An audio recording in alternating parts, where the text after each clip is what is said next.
Hi friends, I'm Shankar Pandey and this is the Dr. USB channel. Stories are central to human experience. We tell stories to create an identity for ourselves. We create stories to make sense of the world, to understand things. Narrative analysis is a set of analytic methods that interprets text or visual data in story form. Let us see how to do narrative analysis, a step-by-step guide in this video.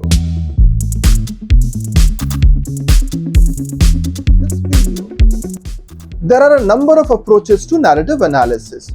For one, we can do thematic analysis, looking for what are the themes in the stories, or we could be looking at the structure of the stories. A common assumption of narrative methods is that people tell stories to help organize and make sense of their lives, and their storied accounts are functional and purposeful. Stories are central to human experience. We create stories of ourselves to connect our actions, mark our identities, distinguish ourselves from others, and link past, present, and even future. We engage in storytelling to make meaning of life and our place within a larger social system. We live in a world in which experience is mediated through language and our sense-making processes.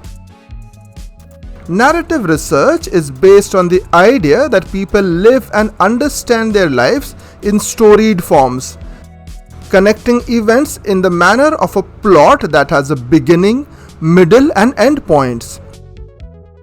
In its simplest form, our experience is internally ordered as this happened and then that happened, with a connecting link in between. These stories are not constructed in isolation but are contextual. Narrative analysts recognize that stories are recounted in a particular context and often with a particular purpose. Thus, the focus is not only on the content of what is communicated in the narrative, but also on how the narrator constructs the story, from what social locations the narrator speaks, and what impact on the audience may be intended. One major presupposition of narrative research is that humans experience their lives in forms resembling stories. Therefore, the aim of narrative inquiry is to acquire such stories in detail with as little direction from the researcher as possible. The focus of research is on what the individuals think they are doing and why they think they are doing so. Different approaches to narrative analysis focus on the narrative content or structure. The thematic analysis interrogates what a story is about. The structural narrative analysis asks how a story is composed to achieve particular communicative aims. The dialogic or performance approach to narrative analysis focuses on the way the narrative is delivered and the interactional context in which it is told. Structural narrative analysis focuses on the form and structure of the narrative itself. Researchers draw upon the work of narrative theorists such as Labov and Veletsky's model of narrative, which includes abstract, orientation, complicating action, evaluation, result, and coda. Structural narrative analysis might consider elements like plot, characters, conflicts, resolutions, and narrative voice. In narrative analysis, it's important to remember that the stories people tell are not just accounts of their experiences, but also constructs that reflect their perceptions, identities, and social contexts. The researcher's role is not to determine the truth of these stories, but to interpret them to gain insights into the phenomena of interest. Narrative researchers focus their analytic lens on the whole person. In this way, narrative analysis is idiographic or person-centered, in contrast to nomothetic or variable-centered. Researchers study the structure of the narrative, including how the story is constructed and organized, how it begins and ends, the sequencing of events, and the role of characters. Narrative analysis involves multiple reading of texts, for example, interviews, in which the analyst identifies units of meaning related to the conceptual question. Texts are read multiple times. It's a hermeneutic circle, a recursive process in which the whole eliminates the parts, which in turn offer a fuller and more complex picture of the whole, which then leads to a better understanding of the parts. An important procedure in narrative research is to keep an ongoing journal about thoughts, ideas, and impressions as the research proceeds. The researcher may note feelings or insights, and this is particularly needed following an interview where non-verbal cues, non-recorded comments, or experiences of the research relationship are there.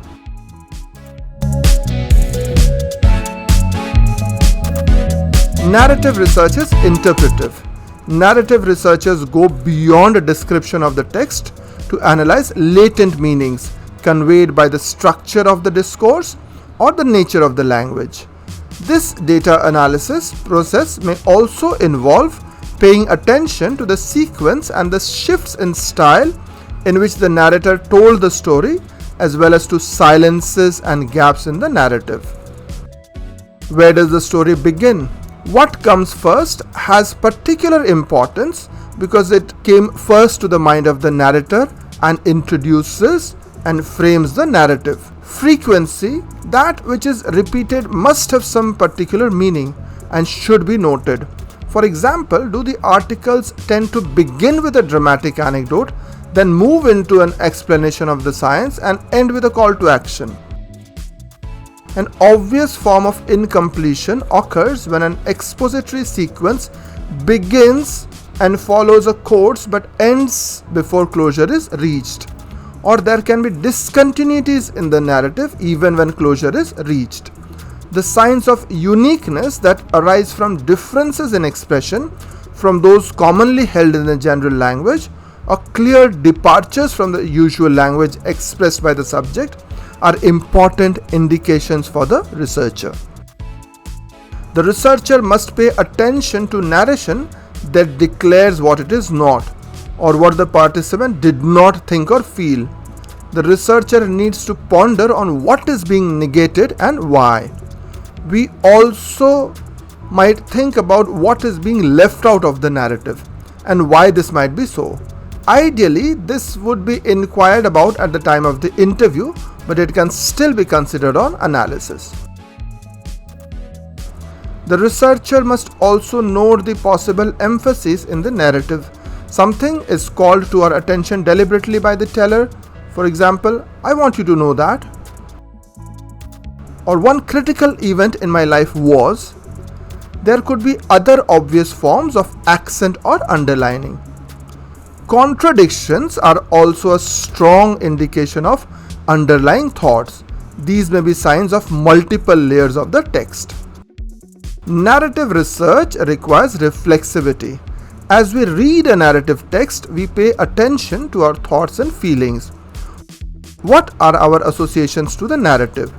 What is our social location in relation to the participant? How might our response affect our understanding of the person and the stories being told? How does our response help us to understand the narrative? Here is an example. The research question might be, how do major news outlets shape the narrative around climate change? The target population could be major international news outlets such as BBC, CNN, Al Jazeera. The data collection involves gathering articles, editorials, and opinion pieces published by these outlets on the topic of climate change over a specified period of time. We begin by reading and noting recurrent themes. These might include the causes of climate change, its impacts, potential solutions, the role of politics, and so forth. It might also be helpful to note elements like the tone of the article, for example, alarmist, dismissive, or objective, the presence of personal anecdotes or other narrative elements, and the sources of information cited. So we might do a structural analysis and look at how the narrative is organized, how it begins and proceeds. A thematic analysis would consider how the themes are used in the narrative. Are certain themes given more prominence? A dialogic analysis could consider whether the media present themselves as neutral observers, experts, or advocates. The dialogic or performance approach to narrative analysis focuses on the way the narrative is delivered and the interactional context in which it is told. It considers how the speaker positions themselves and others, how they use language and non-verbal cues, and how they interact with their audience. This can provide insight into identity construction and the performative aspects of the narrative, for example. Thanks for staying along, friends. As always, it was a delight having you here. I'll be back with another video very soon. Till then, have a great time.